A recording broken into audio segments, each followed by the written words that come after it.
अभी मैं आपको एक projectile thrown from ground coming back to ground के सारे केसेस समझा रहा हूँ। मैंने आपको ये बता दिया था कि horizontal range of the projectile is twice of u x into u y divide by modulus of a y, that is two u square sine theta cos theta divide by g, या इसको ऐसे लिख लें u square sine two theta divide by g, या इसको ऐसे भी लिख सकते हैं u x into t, where u x is the horizontal velocity which remains constant, T is the time of light.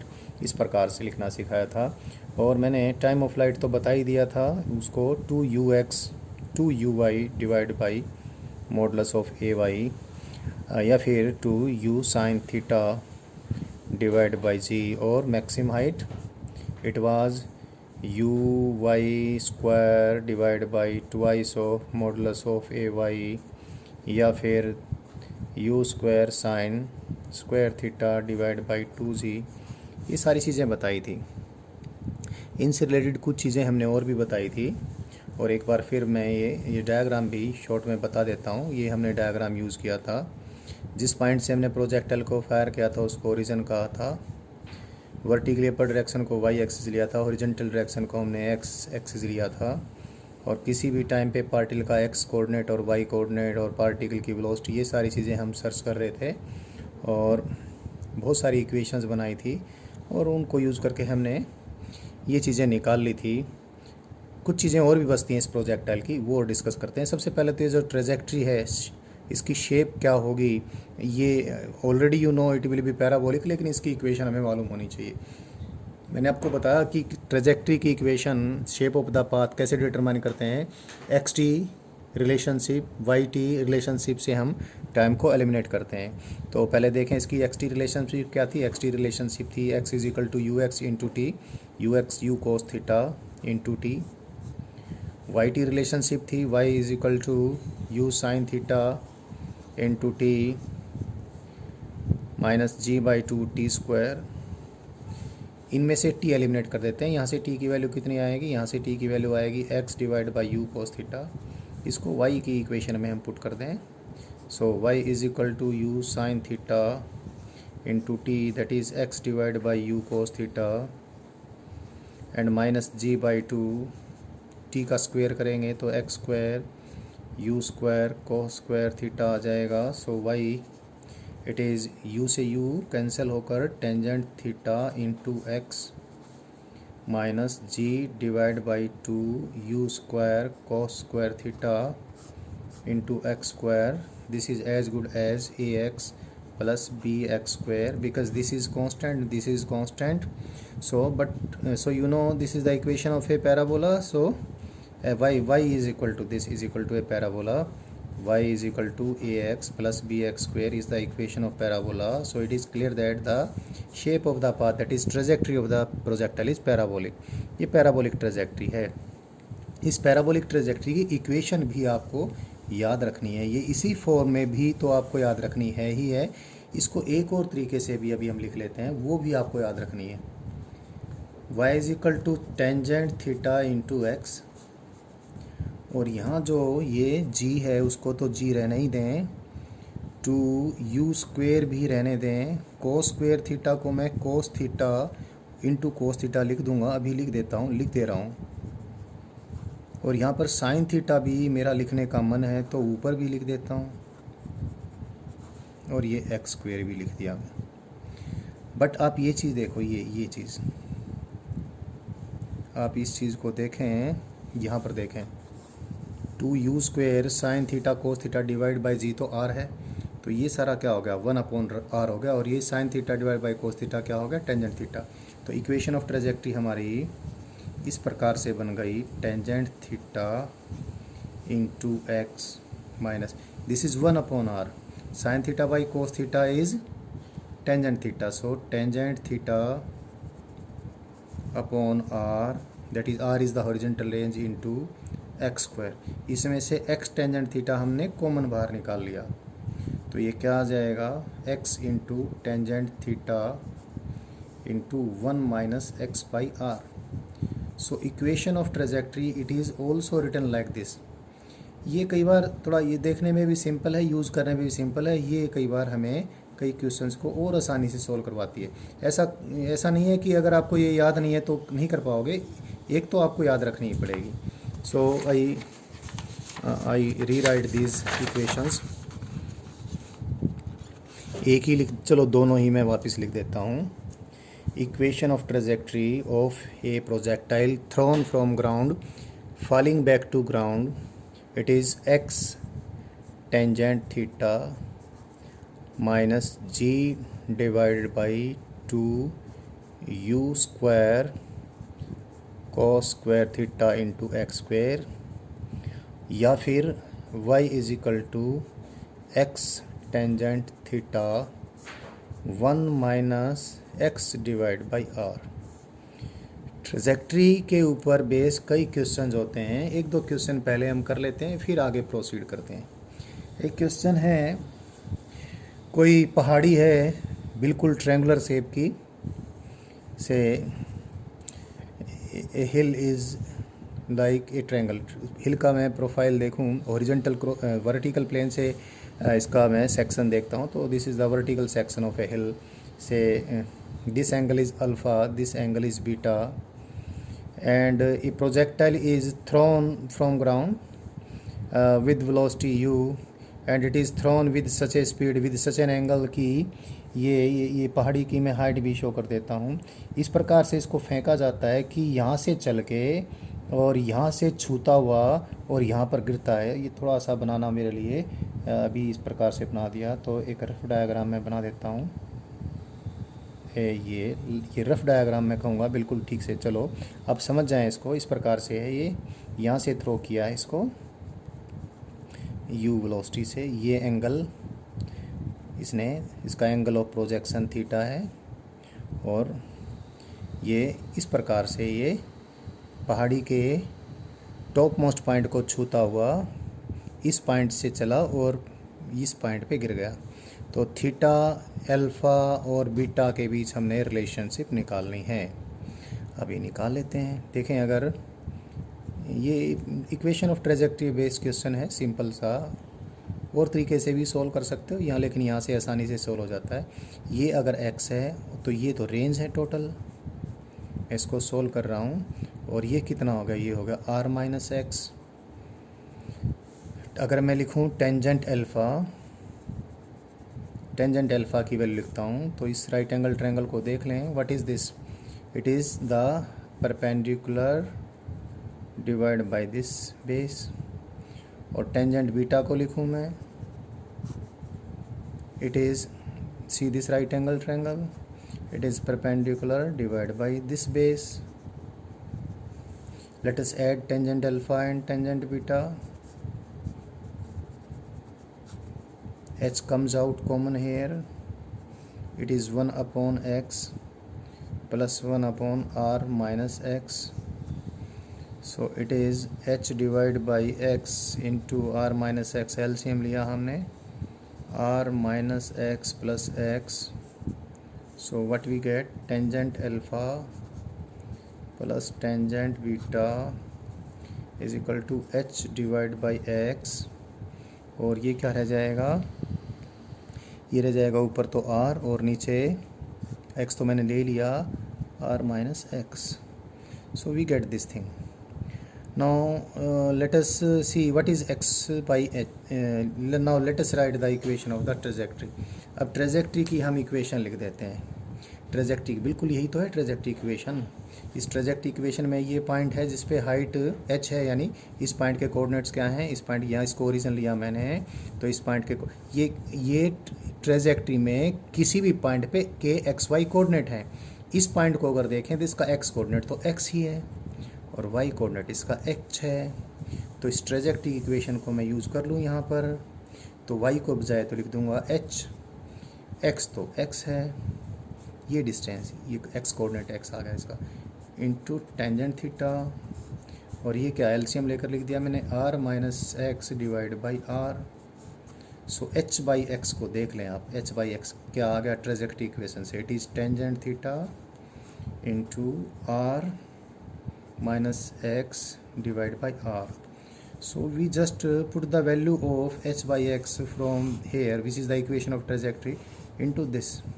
Then what we get? We get tangent alpha plus tangent beta is equal to, we write the value of h by x, that is tangent theta into r minus x divided by r, and here it is r divided by this.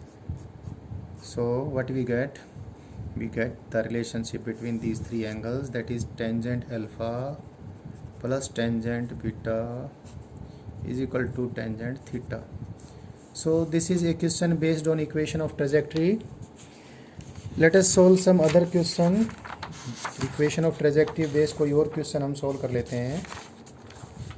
एक question है, a goal is attempted by kicking the football from the midfield towards the goal post with providing it a velocity of 64 feet per second at an angle 45 degree above horizontal. The goal post is 10 feet high and it is 120 feet away from the midfield. Find if the attempt is successful or not. एक बार मैं समझा देता हूँ question क्या है. ये कोई फुटबॉल का ग्राउंड है और ये गोल पोस्ट है. गोल पोस्ट 10 फीट हाई है. Height of the goal post is 10 feet. और मिडफील्ड, ये इस फुटबॉल के ग्राउंड का मिड पॉइंट है. मिडफील्ड और गोल पोस्ट के बीच में डिस्टेंस दे रखा है. The goal post is 120 feet away from the midfield. This is 120 feet. And it is given that a goal is attempted by kicking the football with a velocity of 64 feet per second at an angle of 45 degree with the horizontal. And g is given. If it is not given, then तब भी आपको FPS units में मालूम होना चाहिए. That is 32 feet per second square. It is given, but here g is given to be 32 feet per second square. अब question ये है कि ये जो गोल अटेम्प्ट किया है, ये 10 फीट हाई गोल पोस्ट है. तो क्वेश्चन ये है कि क्या ये गोल, ये अटेम्प्ट सक्सेसफुल होगा या नहीं होगा. सक्सेसफुल होने के लिए दो बातें होना ज़रूरी हैं. एक तो ये फुटबॉल जो यहाँ से किक की इस गोल से पहले ना गिरे, यानी ये कम से कम इतनी दूर तो जाए कितना, 120 फुट. और फिर जब भी ये जाए तो इसके ऊपर से ना जाए, इसके अंदर से जाए. यानी अगर ये इस प्रकार से क्रॉस कर जाती है तो भी गोल नहीं होगा, और अगर ये इस प्रकार गिरती है तो भी गोल नहीं होगा. गोल तो कब होगा? गोल तो तब होगा जब ये इस प्रकार जाए. तो सबसे पहले तो इसका हम गोल होने या ना होने के लिए आवश्यक शर्त तो यही है कि ऐसा तो नहीं है पहले गिर जाएगी. ये प्रैक्टिस सेशन है सॉकर गेम का, मतलब जिसमें बीच में खिलाड़ी खड़े होकर सीधे गोल के ऊपर किक करके देखते हैं और वो देखते हैं कि वो गोल कर सकते हैं कि नहीं कर सकते हैं. ऐसा कोई अरेंजमेंट है. तो सबसे पहले तो इसकी रेंज निकाल लें. 45 डिग्री पर है तो रेंज कितनी आती है? मैक्सिमम रेंज के बराबर, क्योंकि 45 डिग्री पर हिट किया है तो इसकी जो रेंज आएगी इसकी कितनी आएगी? u square upon g. u square sine 2 theta upon g. Sine 45 तो वैसे साइन 45 का दुगना 90 और साइन 91 होता ही है. So u square that is 464 into 64 divide by 32 इतने feet. So it is 128 feet and the distance is 120 feet. यानी the football is able to reach this distance. यहाँ से भी 8 फुट और आगे तक जा सकती है. लेकिन अब मुद्दा ये है, कहीं ऐसा तो नहीं गोलों के ऊपर से चली जाएगी. ये गोल पोस्ट के ऊपर से नहीं जानी चाहिए, नीचे से जानी, इसके टॉप मोस्ट पॉइंट से नीचे से जानी चाहिए, तभी गोल होएगा. तो अब यहाँ पे हम ये देखते हैं. अब इक्वेशन ऑफ ट्रेजेक्टरी यूज़ कर लेंगे. x की वैल्यू है 120 फीट, r की वैल्यू है 128 फीट. तो x की इतनी वैल्यू पे, r की इतनी वैल्यू पे y की वैल्यू निकालनी है. ट्रेजेक्टरी इक्वेशन क्या है? ट्रेजेक्टरी की इक्वेशन है x tangent theta into 1 minus x by r. Again बताता हूँ, x की वैल्यू मालूम है यहाँ से यहाँ तक. यहाँ पर जब फुटबॉल आएगी तो ग्राउंड से कितनी हाइट पर होगी? y हाइट पर होगी. अगर y की वैल्यू 10 फीट से ज़्यादा है तो फुटबॉल ऊपर से जाएगी, अगर y की वैल्यू 10 फीट से कम है तो फुटबॉल गोल के ऊपर से नहीं जाएगी, यानी गोल सक्सेसफुल माना जाएगा। तो y की वैल्यू यहाँ से निकाल लेते हैं, सारी चीज़ें पुट कर देते हैं। x की वैल्यू कितनी है 120 फीट, टेंजेंट थीटा कितना है 1, क्योंकि theta is 45 degree. 1 minus x की वैल्यू कितनी है अगेन 120, r की वैल्यू कितनी आई है 128। So y is equal to 120, 1 minus इसको हम ये आ गया, सो इट इज़ 120, 1 माइनस तो 2 divide by 32, that is 1/16, 120 divide by 16, 30/4 feet, that is y is equal to 7.5 feet. तो y की वैल्यू 7.5 फीट आती है, and 7.5 feet is lesser than 10 feet, यानी फुटबॉल गोल पोस्ट के ऊपर से नहीं जाएगी, यानी अंदर से ही जाएगी, यानी goal is successful, attempt is successful. So this is also a question based on equation of trajectory. Equation of trajectory क्या है ये बता दिया है। इक्वेशन ऑफ ट्रेजेक्ट्री को सीखने के लिए 2 क्वेश्चंस आपको सोल्व करवा दिए हैं और आगे हम प्रोसीड करते हैं। अभी एक बहुत इम्पोर्टेंट लर्निंग इस पर्टिकुलर केस की रहती है हमारी, कि एक तो जैसे हमने motion along vertical straight line किया था अंडर ग्रेविटी, वैसी एक बात है जब हम प्रोजेक्टाइल को थ्रो करेंगे ग्राउंड से और ये ग्राउंड पर वापस आएगा, तो there will be 2 such moments when it will be at same height above ground. Ground से सेम हाइट पर होते वक्त इसके 2 पल होंगे when it will be at same height above ground. Suppose ground से h हाइट के ऊपर ये किन किन टाइमों पर होगा ये हमने कैलकुलेट करना है। सो h height above the ground पर देखो, एक तो ऊपर जाते वक्त, एक ये नीचे आते वक्त। So it is given that the projectile is at a height h above ground during its journey. और इस जर्नी के दौरान जब ये ग्राउंड से h हाइट पर है तो वो कौन कौन से 2 टाइम है, उन 2 टाइम्स का सम कितना होगा, उन 2 टाइम्स का डिफरेंस कितना होगा, उन 2 टाइम्स का प्रोडक्ट कितना होगा, और भी कई चीज़ें उन 2 टाइम्स से रिलेटेड हमने निकालनी है। अभी निकालते हैं। पहले हम कुछ चीज़ें जो इनिशियली दी होती हैं वो लिख लेते हैं। इट इज़ u, जब ये एंगल थीटा है, जब ये यहाँ पर आता है तो उसकी वेलोसिटी वेक्टर सपोज v1 है। जब ये यहाँ पर आता है तो वेलोसिटी वेक्टर v2 है। हमने कई चीज़ें निकालनी हैं, v1 वेक्टर और v2 वेक्टर भी निकालना है। v1 वेक्टर और v2 वेक्टर के बीच क्या रिलेशनशिप है ये भी निकालनी है। यहाँ से यहाँ तक एवरेज वेलोसिटी भी निकालनी है। Many things we have to do. Suppose ये एंगल अल्फ़ा है तो ये अल्फ़ा भी निकालना होगा। सो लेट अस स्टार्ट से दिस टाइम इज 0 टाइम, ये टाइम 0 है जब हमने प्रोजेक्टाइल को फेंका। जब ये यहाँ पर आता है टाइम t1 है, 0 से t1, और चलते चलते ये टाइम t2 आ गया। तो हमने सारी चीज़ें निकालनी, अभी निकाल लेते हैं। यहाँ भी और यहाँ भी एक चीज़ कॉमन है। कॉमन क्या है? कॉमन है वाई डायरेक्शन में displacement, that is h। Y direction में डिस्प्लेसमेंट की इक्वेशन क्या है? y माइनस इनिशियल y 0, यहाँ ये ओरिजिन है, ये एंगल थीटा, ये इसको मैंने यहाँ लिख दिया था। y is equal to u y कितना? u sine theta into t minus half g/t²। y की वैल्यू y भी रहने दे सकते हैं या h लिख देते हैं। तो इसको y को हमने h लिख दिया, u sine theta into t minus half g/t²। 2 मैंने एलसीएम लेकर इधर मल्टीप्लाई कर दिया। So g/t² minus 2u sine theta into t plus 2h equal to 0। ये क्वाड्रेटिक इक्वेशन बन गई टाइम में। इसको सोल्व कर दिया, minus b, this is b,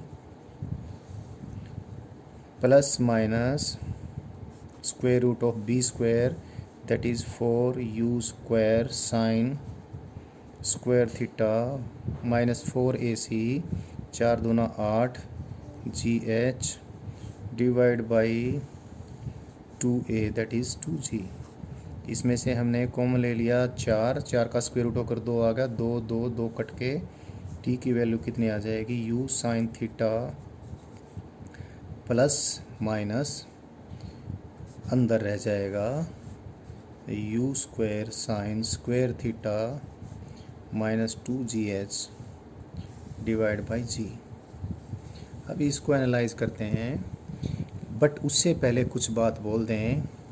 अगर ये इस प्रोजेक्टाइल ये h अगर मैक्सिमम हाइट के भी बराबर होता तो मैक्सिमम हाइट की वैल्यू तो आपको मालूम है, ये है u square sine square theta divide by 2g। इसका मायना ये हुआ 2 into g into maximum height कितना, u square sine square theta. ये मैंने इसलिए बताया है, देखो ये स्मॉल h तो कैपिटल H से कुछ ना कुछ कमी है, और अगर ये स्मॉल h कैपिटल H के बराबर भी होता तो ये चीज़ जीरो होती। u स्क्वायर साइन थीटा के बराबर है 2 into g into maximum height, क्योंकि स्मॉल h कैपिटल H से लेसर है तो ये चीज़ इससे कम है, यानी ये जो डिस्क्रिमिनेंट है ये पॉजिटिव है। ये जानना ज़रूरी है आपके लिए, इसलिए बताया है। एक तो ये चीज़ हो गई कि ये चीज़ पॉजिटिव है। ज़्यादा ये चीज़ कम होती कितनी हो जाएगी, बस जीरो हो जाएगी। जीरो कब होगी, ये मैक्सिमम हाइट पर होगी, अदरवाइज ये पॉजिटिव है। और क्योंकि u square sine square theta में से कोई चीज़ कम होकर फिर स्क्वायर रूट आया है तो इस चीज़ का square root u sine theta से कम है, यानी ये चीज़ नंबर एक तो इससे छोटी है और पॉजिटिव तो है ही है। तो इसमें से अगर ये सब्ट्रैक्ट होगी तो भी पॉजिटिव टाइम आएगा, और इसमें ऐड होगी तो भी पॉजिटिव टाइम आएगा। और टाइम पॉजिटिव ही अलाउड है यहाँ पर, क्योंकि जीरो टाइम तो वो टाइम है जिस टाइम हमने प्रोजेक्टाइल को थ्रो किया था, उसके बाद के सारे टाइम पॉजिटिव टाइम होने ही होने हैं। तो टाइम की जो कम वैल्यू है उसको तो T1 लिखेंगे, तो T1 कितना आ गया, T1 तो आ गया u sine theta minus u square sine square theta minus 2GH divide by g। इसको मैं ऐसे भी अलग अलग टुकड़ों में ऐसे भी लिख सकता हूँ या फिर इकट्ठा भी लिख सकता हूँ। और T2 कौन सा टाइम है इसमें, ग्रेटर वाला, चलो अलग लिख देता हूँ अलग से। T2 कौन सा टाइम है, ज़्यादा वाला टाइम कौन सा है, जब यहाँ पर इसमें ऐड कर दें। So this is u sine theta divide by g plus u square sine square theta minus 2 into g into h का square root divide by g। Sum of roots of quadratic equation, difference of roots of quadratic equation, product of roots of quadratic equation. आप quadratic equation को देख के direct भी लिख सकते हो, लेकिन कैसे लिखें, आसान है, T1 T2 को और ऐड कर दें। These are the two such moments when the project or moments or instants, whatever you like to say, these are two such instants when the projectile is at same height above ground. One thing, but the more thing, better thing is this information. What is the sum of these two times? जोड़ देंगे, ये दोनों cut जाएंगे और ये हो जाएगा 2u sine theta divide by g which comes out to be time of flight. तो ऐसे दो पल जब प्रोजेक्टाइल ग्राउंड से सेम हाइट पर था, उन दोनों टाइमों को अगर हम जोड़ दें तो टोटल टाइम ऑफ फ्लाइट आता है। अब हम इस डिफरेंस ऑफ रूट्स ले लें तो T2 माइनस T1 भी कर दें। T2 माइनस T1 करें तो इससे तो ये कट जाएगा, ये दोनों ऐड हो जाएंगे और ये क्या हो जाएगा, 2 twice of this u square sine square theta minus 2GH divide by g। This is the difference of this two times. ये भी इम्पोर्टेंट है, ये भी आपको याद रहना चाहिए। कई बार यहाँ से यहाँ तक का डिस्प्लेसमेंट किसी क्वेश्चन में पूछ लेते हैं। और आगे एक चीज़ और, इस पे भी बहुत सारे क्वेश्चन बेस्ड होते हैं। T1 और T2 को मल्टीप्लाई कर दें, बहुत आसान मल्टीप्लिकेशन है, और आप कैलकुलेशन करें तो ये आ जाएगा T1 इंटू T2 की वैल्यू 2H डिवाइड बाई जी। मतलब ये कि H की वैल्यू कई बार T1 इंटू T2 के फॉर्म में पूछी जाती है, तो this is 1/2 G into T1 into T2। So one thing, the time when the projectile had been at same height above ground, the two such times are these are given here. The sum of these two times is this, the difference of these two times is this, the product of these two times is this. Now some other things we have to calculate. What is the value of this V1, what is the value of this V2? V1 की value कितनी है, v2 की value कितनी है, और भी कई चीज़ें हैं, देखते जाएं, हम सोल्व करते रहेंगे। v1 वेक्टर का x component v1 x i cap plus v1 y j cap.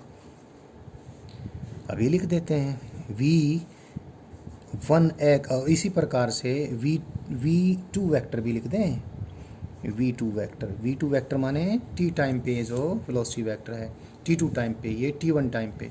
तो v2 vector is v2 x i cap plus v2 y j cap. ये अब v1 x is equal to v2 x, ये तो लगातार u cos theta है।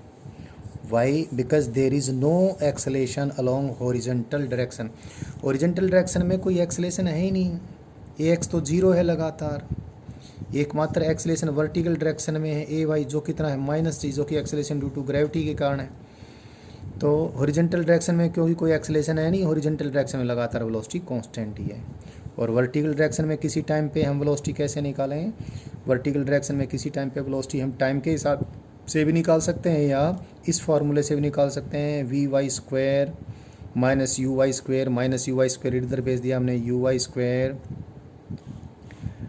Minus plus 2ay into delta y, तो a y तो -g है, तो -2g इंटू डेल्टा वाई की वैल्यू क्या है यहाँ पर, यहाँ से लेकर यहाँ तक, या यहाँ से लेकर यहाँ तक डेल्टा वाई तो h के बराबर है।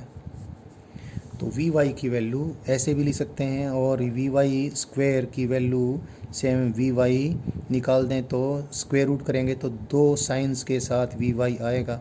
एक तो पॉजिटिव साइन के साथ u y square -2g into h, और एक वी वाई नेगेटिव साइन के साथ आएगा।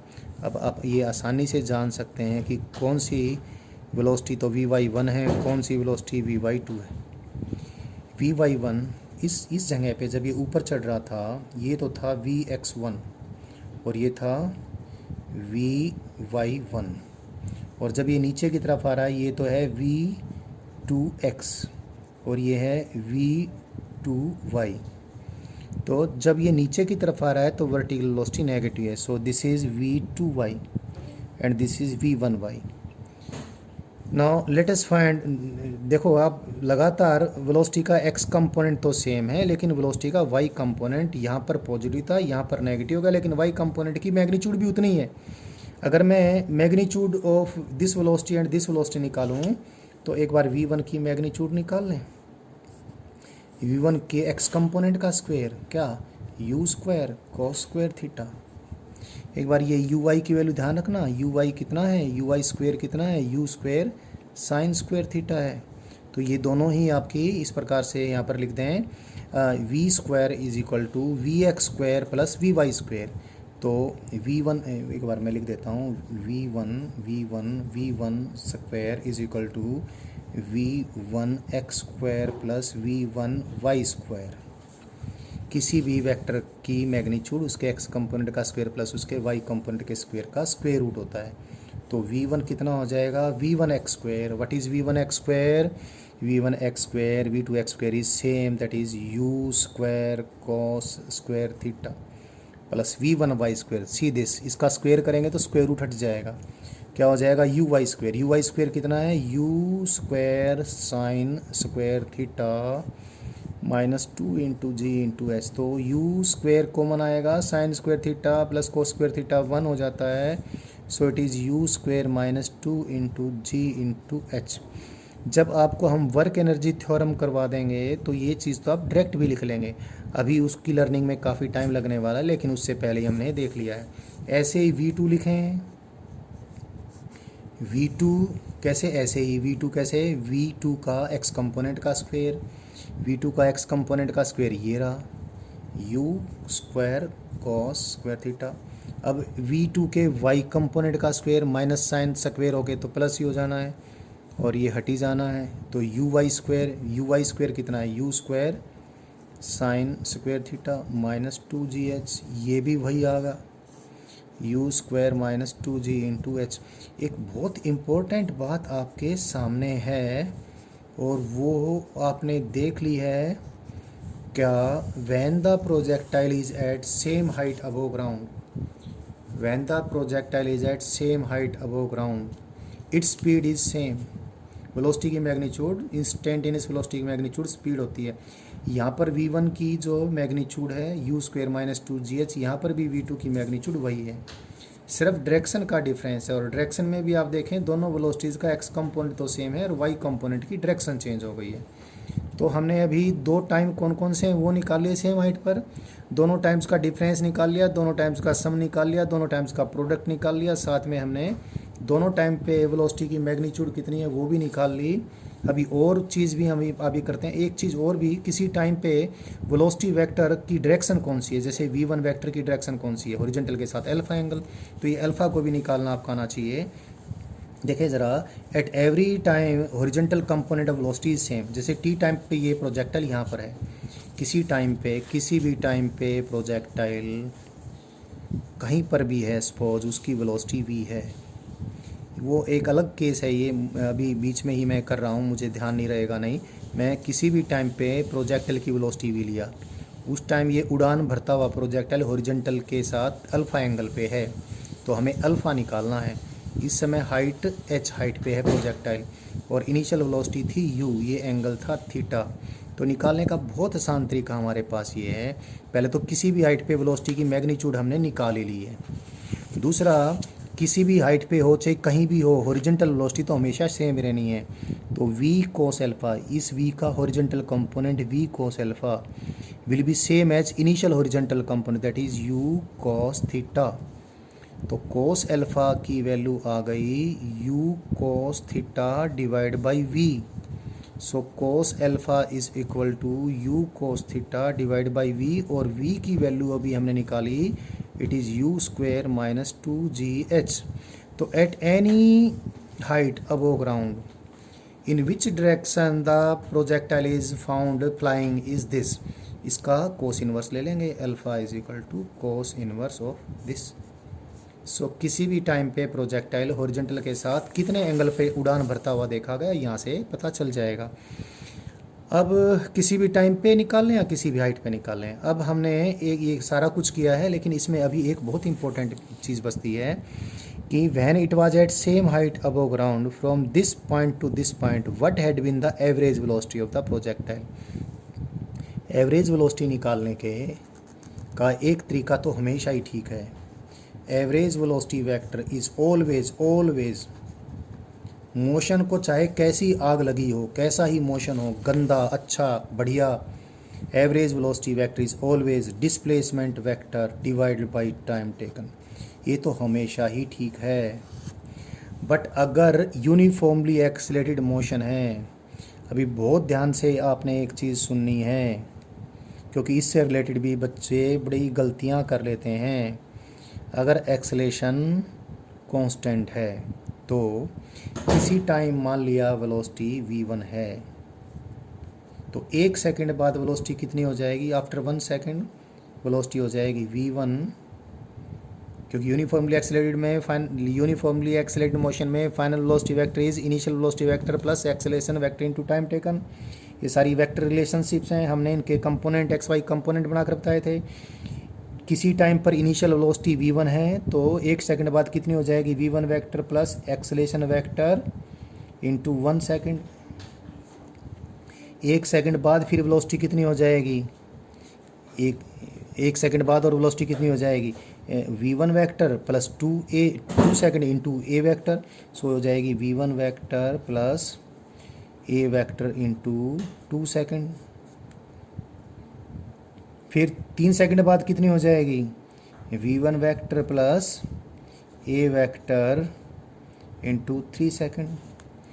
तो आप देखें वेलोसिटीज़ का क्या बन गया भाई, ये तो वेलोसिटीज़ का ये 1 सेकंड बाद वेलोसिटी, ये 2 सेकंड बाद वेलोसिटी, ये इनिशियल वेलोसिटी, ये 1 सेकंड बाद वेलोसिटी, ये 2 सेकंड के बाद वेलोसिटी, ये 3 सेकंड के बाद वेलोसिटी वगैरह वगैरह। वेलोसिटीज़ की क्या बन रही है, एपी बन रही है वेलोसिटीज़। अगर मैं एक बार यूनिट को छोड़ देता हूँ तो v1 अगली टर्म क्या है इसकी, v1 प्लस a, अगली टर्म क्या है v1 प्लस 2a, अगली टर्म क्या है v1 प्लस 3a। तो वेलोसिटीज़ की एपी बन गई। Arithmetical progression. और AP की एवरेज वैल्यू कितनी होती है? AP की एवरेज वैल्यू और ये जो 3 सेकंड पे के बाद ये हम एनालिसिस कर रहे हैं, तो सपोज इसको मैं फाइनल वेलोसिटी V2 बोल दूँ, और average value of AP you know it is always initial term first term plus last term divide by 2। Average value of velocity, I am sorry average acceleration लिख दिया मैंने। Average value of AP, velocities की AP बन गई, और average value of AP कितनी होती है, यानी जिसको अर्थमेटिकल मीन बोलते हैं। अर्थमेटिकल मीन कितना, AM कितना होता है, first term plus last term divide by 2। फिर भी अगर ये बात आपको क्लियर नहीं है तो यहाँ से देख लें, मेरे पास कितनी वेलोसिटीज़ हैं, 1 2 3 और 4। चारों को जोड़कर मैं 4 से डिवाइड कर दूं तो एवरेज वेलोसिटी आ जाएगी। चारों को ऐड करूंगा तो कितना आएगा, 4v1 वेक्टर आएगा। और ये कितना आया, ए वेक्टर तो आ गया सब में common. 1 second plus 2 second 3 second 3 second plus 3 second यानी 6 सेकंड 6 सेकंड। तो चारों वेलोसिटी जोड़ के मैंने 4 से डिवाइड कर दिया, तो क्या आ गया, ये आ गया हमारे पास एवरेज वेलोसिटी आ गई। यानी या तो अगर आपको अर्थमेटिकल मीन निकालना आता है AP का तो ये आपको वैसे ही मालूम है, नहीं तो हमने जो 4 वेलोसिटियाँ ली हैं, चारों को ऐड करके 4 से डिवाइड कर दिया, एवरेज वेलोसिटी आ जाएगी। मैं इसमें 2 कॉमन लेकर काटूँ अगर, तो इसको मैं लिखूँगा मैं 2v1 vector plus A vector into 3 second divide by 2। और ये क्या लिख दूँ मैं, इसको v1 वेक्टर प्लस, इसको 2v1 इसको ऐसे लिख दूँ फिर v1 vector plus A vector into 3 second divide by 2। अब देखो ये तो है v1 वेक्टर, और ये क्या है, इसी को तो मैंने v2 वेक्टर कहा था फाइनल वेलोसिटी। तो this is v1 vector plus v2 vector divide by 2। ये चीज़ आपने बहुत अच्छे से ध्यान में रखनी है। जो चीज़ मैं बताना चाह रहा हूँ, जो बात बताना चाह रहा हूँ, वो अभी आपको और अच्छे से बता दे रहा हूँ।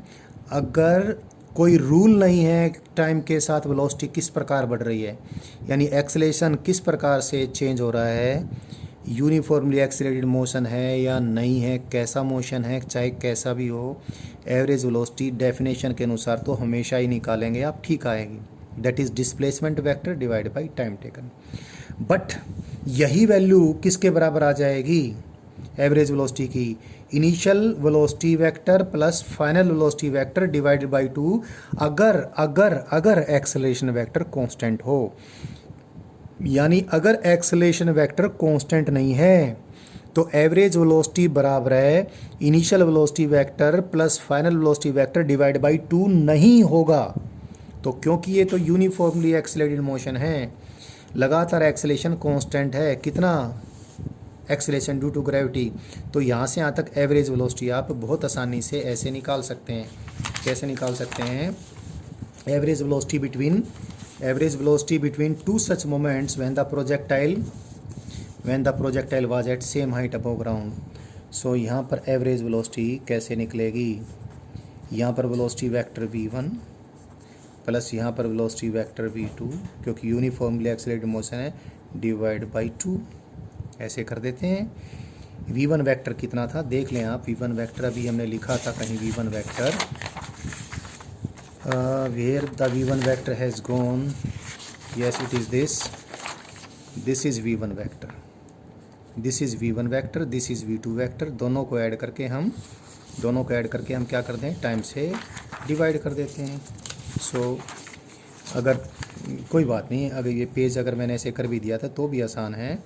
अभी मैं लिख देता हूँ v1 वेक्टर का x कंपोनेंट जो हमेशा ही सेम है, वेलोसिटी का x कंपोनेंट तो कभी चेंज ही नहीं हो रहा, तो जो ux पहले था इनिशियली था वही हर टाइम है। तो v1 वेक्टर का x component plus v1 vector का y कंपोनेंट कितना है, v1y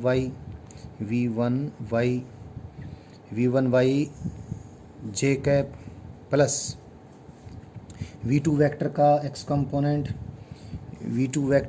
कंपोनेंट हमेशा वही है, x कंपोनेंट सारी वेलोसिटीज़ का, जो हॉरिजॉन्टल वेलोसिटी इनिशियल थी वही हॉरिजॉन्टल वेलोसिटी हमेशा है, और plus v2y j cap divide by 2। So average velocity vector is 2 cap divide by 2, तो कैप आ गया है, और ये v1y plus v2y J cap divide by 2 and this is 0। You know v1y कितना आया था, v1 ऑफ y आया था u square minus 2gh, u square sine square theta minus 2gh, और v2y कितना आया था, ये आया था minus u square sine square theta minus 2gh। मैंने बताया था ट्रेजेक्ट्री में यहाँ पर वर्टिकल वेलोसिटी ऊपर की तरफ है, यहाँ पर वर्टिकल वेलोसिटी नीचे की तरफ है, दोनों की मैग्नीट्यूड सेम है। सो ये दोनों कट के तो 0 हो जाएंगे, तो एवरेज वेलोसिटी कितनी आ जाएगी, एवरेज वेलोसिटी आ जाएगी ux कैप। मतलब ये इट इज़ इम्पोर्टेंट, पूरे प्रोजेक्टाइल मोशन में जब प्रोजेक्टाइल ग्राउंड से ऊपर सेम हाइट पर है, वो कोई भी दो पल हों, चाहे ये हों, चाहे यहाँ से यहाँ तक के ये दो पल हों, चाहे खुद ग्राउंड टू ग्राउंड हो, जब भी प्रोजेक्टाइल ग्राउंड से सेम हाइट पर है, उन दो टाइम्स के बीच एवरेज वेलोसिटी इनिशियल वेलोसिटी का हॉरिजॉन्टल कंपोनेंट ही है। देखें ज़रा एवरेज वेलोसिटी कितना है, इनिशियल वेलोसिटी का हॉरिजॉन्टल कंपोनेंट ही आया है। फिर भी यदि आपको इसमें थोड़ा बहुत भी संदेह है तो आप एवरेज वेलोसिटी को उसकी डेफिनेशन से भी निकाल सकते हो। कैसे, ये मैं आपके लिए एक्सरसाइज छोड़ता हूँ। एवरेज वेलोसिटी यहाँ से यहाँ तक डिस्प्लेसमेंट वेक्टर कितना है, यहाँ से यहाँ तक टाइम कितना है, यहाँ से यहाँ तक t2 माइनस t1 इंटू यहाँ से यहाँ तक डिस्प्लेसमेंट वेक्टर निकालना है, यहाँ से यहाँ तक हॉरिजॉन्टल डिस्प्लेसमेंट ही है, और हॉरिजॉन्टल डायरेक्शन में कितना डिस्प्लेसमेंट होगा, time taken into horizontal direction में वेलोसिटी। हॉरिजॉन्टल डायरेक्शन में वेलोसिटी कितनी है, ux कैप। तो डिस्प्लेस मैं कैसे निकाल रहा हूँ एवरेज वेलोसिटी को, एवरेज वेलोसिटी को निकाल रहा हूँ मैं displacement vector divide by time taken. चलो मैं ही कर देता हूँ, टाइम टेकन इंटू वेलोसिटी का हॉरिजॉन्टल कंपोनेंट और डिवाइड बाई, क्योंकि हॉरिजॉन्टल डायरेक्शन में डिस्प्लेसमेंट है, डिवाइड बाई टाइम टेकन। यहाँ से यहाँ तक टाइम टेकन कितना है, t2 minus t1, t2 minus t1 से t2 माइनस t1 कितना आ गया, ux कैप ही आ गया, यानी एवरेज वेलोसिटी। और इसको ux अगर लिखने में थोड़ी बात है तो ऐसे देख लें, u cos theta i cap. It's important thing, यहाँ से यहाँ तक यानी ग्राउंड से फेंके जाने से लेकर ग्राउंड से पड़ने तक average velocity is equal to the horizontal component of initial velocity. या किसी भी हाइट पे, इतनी हाइट से इतनी हाइट तक पूरे रास्ते में, चाहे यहाँ से यहाँ तक हो, चाहे यहाँ से यहाँ तक हो, चाहे यहाँ से यहाँ तक हो, एवरेज वेलोसिटी कितनी, इनिशियल वेलोसिटी का हॉरिजॉन्टल कंपोनेंट। एक चीज़ और इस ट्रेजेक्ट्री में वैसे बता दी है, लेकिन फिर भी मैं वापस रिमाइंड करवाता हूँ, टॉप मोस्ट पॉइंट के ऊपर वेलोसिटी का वर्टिकल कंपोनेंट 0 हो चुका है और वेलोसिटी खाली हॉरिजॉन्टल डायरेक्शन में ही रहेगी, क्योंकि यहाँ पर वर्टिकल कंपोनेंट 0 हो गया था। तो ये सारी चीज़ें मैंने बताई हैं। अभी एक दो चीज़ें हम और भी कर लेते हैं। हम इस हॉरिजॉन्टल प्लेन से ग्राउंड से फेंके गए प्रोजेक्टाइल का ग्राउंड पे पड़ने वाला केस ही स्टडी कर रहे हैं। कई चीज़ें हम लर्न कर चुके हैं, फिर भी एक दो चीज़ें और भी हैं। एक इम्पोर्टेंट चीज़ है कि प्रोजेक्टाइल को हमने इस प्रकार फेंका हुआ है कि प्रोजेक्टाइल जिस डायरेक्शन में शुरू में हमने फेंका था हॉरिजॉन्टल के साथ थीटा एंगल पे, तो during its path it got a chance that it is moving perpendicular to its initial direction of motion.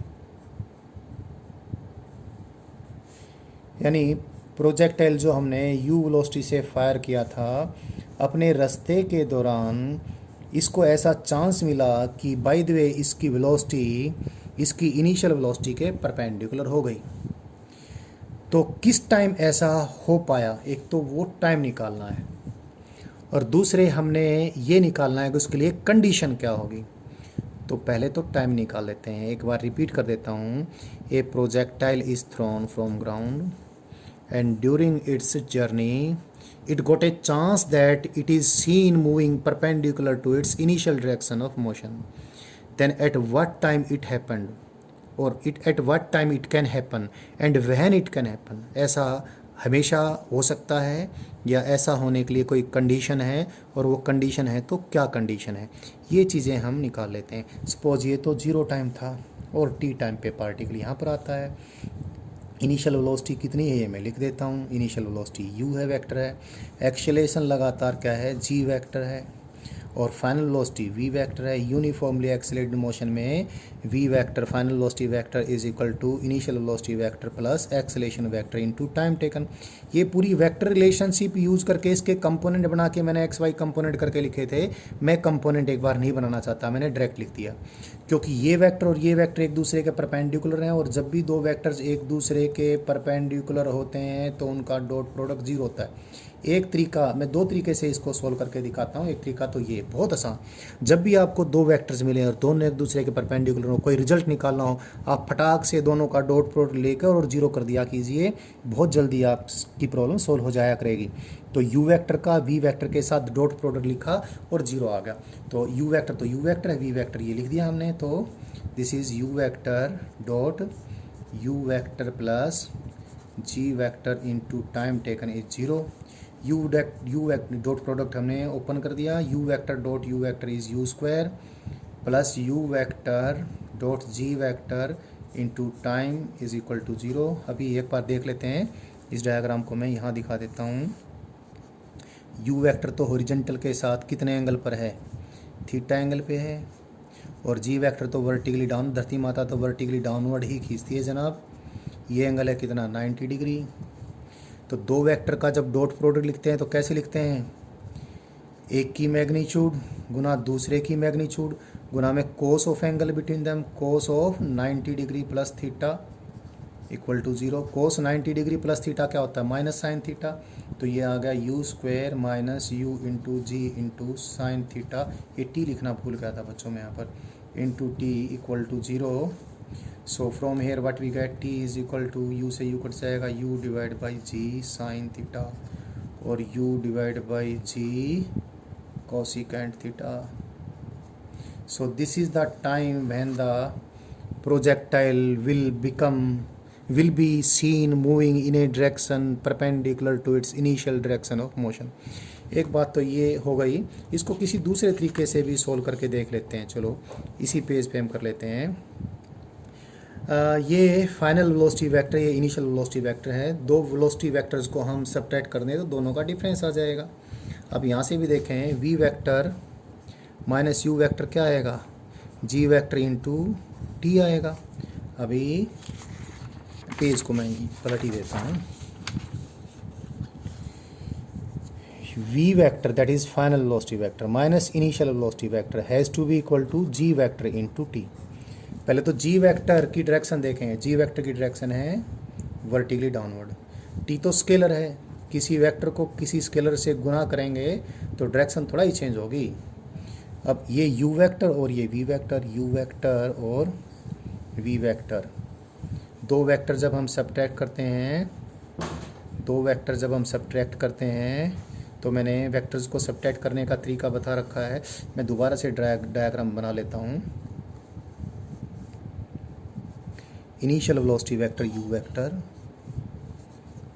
t time बाद final velocity vector v vector. हमें क्या बताया गया कि final velocity vector t time पे initial velocity vector के perpendicular हो जाता है, यानी ये एंगल कितना 90 डिग्री।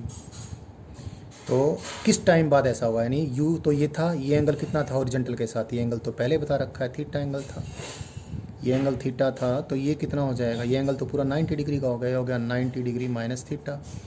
ये फाइनल वेलोसिटी वेक्टर, ये initial velocity vector. So this is the difference of two vectors, v vector minus u vector is equal to g vector into time taken.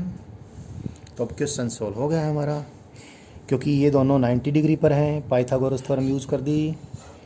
इसकी ये जो वेक्टर है इसकी मैग्नीट्यूड g इंटू टी है, तो g square into T square is equal to u vector की magnitude u square plus v square. सो g into टी is equal to, ये पॉजिटिव है, टाइम भी पॉजिटिव है, जी की वेक्टर की मैग्नीट्यूड पॉजिटिव है, u square plus v square. ये चीज़ आई है। अब ये हो गया सोल्व। बस आपने ये थोड़ा सा ध्यान रखना है, horizontal component of velocity never changes. u का हॉरिजॉन्टल कंपोनेंट कितना है, u cos थीटा, और why does not horizontal component change, because there is no acceleration along horizontal direction, कई बार बोल दिया है। तो u का हॉरिजेंटल कंपोनेंट तो u cos थीटा, और v का horizontal component v cos of 90 degree minus theta. ये दूसरे तरीके से मैं सोल्व कर रहा हूँ। दूसरा तरीका थोड़ा बड़ा है, पहले तरीके से तुरंत आंसर आ गया था, लेकिन दूसरा तरीका भी अच्छा है, ये भी लर्निंग आपकी होनी चाहिए। और क्या है, u cos theta, v cos 90 minus theta is v sin theta, it is v sin theta. So v कितना आया, v आ गया u cos theta divide by sine theta. So यहाँ से निकाल लें, g इंटू टी is equal to u square plus v square कितना, u square cos square theta, cos by sine cot, cot हो गया है, that is u cot theta. So u cot square theta, g into t, u बाहर निकाल लिया मैंने, 1 plus cot square theta that is cosecant theta. Time कितना आ गया, u cosecant theta divide by g, या फिर u divide by g sine theta, जो हमने पहले भी निकाल लिया था। अब देखें, we have got this same, पहले हमने जल्दी निकाला था, ये थोड़ा सा लंबा कैलकुलेशन हो गई है, but this is also a good learning. तो हमने ये देखा कि इतने टाइम बाद प्रोजेक्टाइल उड़ता उड़ता अपनी इनिशियल डायरेक्शन के परपेंडिकुलर पहुंचेगा, लेकिन कंडीशन क्या है, ऐसा होना क्या ये हमेशा ऐसा हो सकता है, क्या सब प्रोजेक्टाइल को ऐसा चांस मिल सकता है, या कोई कोई भाग्यशाली प्रोजेक्टाइल ही ऐसा कर सकता है। देखते हैं। देखो बच्चों, जिस टाइम ये ऐसा हुआ है, ये 0 टाइम है और ये t टाइम है, ये टाइम जब ये वेलोसिटी इसके परपेंडिकुलर हो जाएगी, तो ये टाइम नीचे गिरने के टाइम से तो कम ही कम रहना चाहिए। जब ये नीचे ही गिर जाएगा, तब उसके बाद अगर, यानी ये नीचे गिर, यहाँ से यहाँ तक नीचे गिरने का टाइम सपोज 10 सेकेंड है, और ये कंडीशन में ये टाइम आता है सपोज 12 सेकेंड, तो 12 सेकंड से पहले तो 10 सेकंड आ जाएगी, ये गिरी जाएगा, फिर थोड़ा ही परपेंडिकुलर होएगी। तो कंडीशन यहाँ से आपको समझ में आ गई होगी, यानी ये टाइम जो यहाँ से निकला है, it must be lesser than, और ज़्यादा इक्वल टू क्या, टोटल टाइम ऑफ फ्लाइट। अगर equal to total time of flight के बराबर आया, तो जब ये गिरने ही वाला होगा तब इनिशियल वेलोसिटी परपेंडिकुलर होगा। तो टी की वैल्यू तो ये है, that is u divide by g sine theta. और टोटल टाइम ऑफ फ्लाइट कितना होता है, टोटल टाइम ऑफ फ्लाइट होता है, it is 2u/, that is 2u sine theta divide by g. तो g से तो g कट गया, u से u कट गया, तो कंडीशन क्या है, ये कंडीशन, अरे दिस कंडीशन ये आ गई हमारी कि 2 को इधर ले आए, 1/2 is lesser than equal to sine square theta. तो फिर यहीं से मैं इसको यहाँ ले आता हूँ बच्चों, कंडीशन ये आ गई, sine theta must be greater than equal to 1/√2। 1/√2 कितने एंगल का साइन होता है, 45 डिग्री का। तो sine theta must be greater than equal to sine 45 degree, यानी theta must be greater than equal to 45 degree. तो यह सौभाग्य हर प्रोजेक्टाइल को प्राप्त नहीं है, सिर्फ वही प्रोजेक्टाइल ऐसा करिश्मा दिखा पाएगा जिस प्रोजेक्टाइल को कितने एंगल से थ्रो किया जाए, 45 डिग्री या उससे ज़्यादा एंगल से। देखो मैंने पहले ही काफ़ी ऊंची ट्रेजेक्ट्री जानबूझ के दिखा रखी है। तो अगर एंगल थीटा की वैल्यू 45 ही है, तो उस वक्त तो ये जब ये गिरने ही वाला होगा तभी इनिशियल वेलोसिटी के परपेंडिकुलर उसकी वेलोसिटी होगी। हाँ, 45 से अगर ये ज़्यादा है तो रास्ते में कहीं पर भी इसकी वेलोसिटी इनिशियल वेलोसिटी के परपेंडिकुलर हो जाएगी। सो आई टोट you many things related to the study of a projectile thrown from ground and falling back to ground। Questions इसमें जो भी होंगे वो हम सोल्व कर लेंगे, तकरीबन आपके सोल्व होंगे भी, लेकिन सारे क्वेश्चंस किस प्रकार से सोल्व करेंगे, कैसे आप इक्वेशंस बनाएंगे, कैसे किन चीज़ों को निकालना आप सीखेंगे, क्या तरीके हो सकते हैं। तरीका सबसे बड़ा वही है, एक्स डायरेक्शन में मोशन की भी सारी इक्वेशंस लिख लें और वाई डायरेक्शन में भी मोशन की सारी इक्वेशंस लिख लें, और उनको देख देख कर जो भी चीज़ पूछ रखी है वो आप निकाल दें। एक बार फिर मैं रिकैप कर दूं, आपने टाइम ऑफ फ्लाइट की वैल्यू जो ज़्यादा अच्छे से याद रखनी है वो है 2u/, divide by modulus of a y. Horizontal range की वैल्यू आपने क्या याद रखनी है, 2ux into u y divide by modulus of a y. और आपने मैक्सिमम हाइट की वैल्यू जो ज़्यादा याद रखनी है वो है u y square divide by twice of modulus of a y. और जो इक्वेशन ऑफ ट्रेजेक्ट्री है वो भी आपने जो छोटा तरीका है उससे याद रखेंगे, बड़ा भी याद आ जाएगा। That is y is equal to x tangent theta into bracket में 1 minus x divide by are. So ये सारा कुछ मैंने बता दिया है। अब मैं अगले टाइप के प्रोजेक्टाइल मोशन को टीच करूँगा अगली वीडियो में।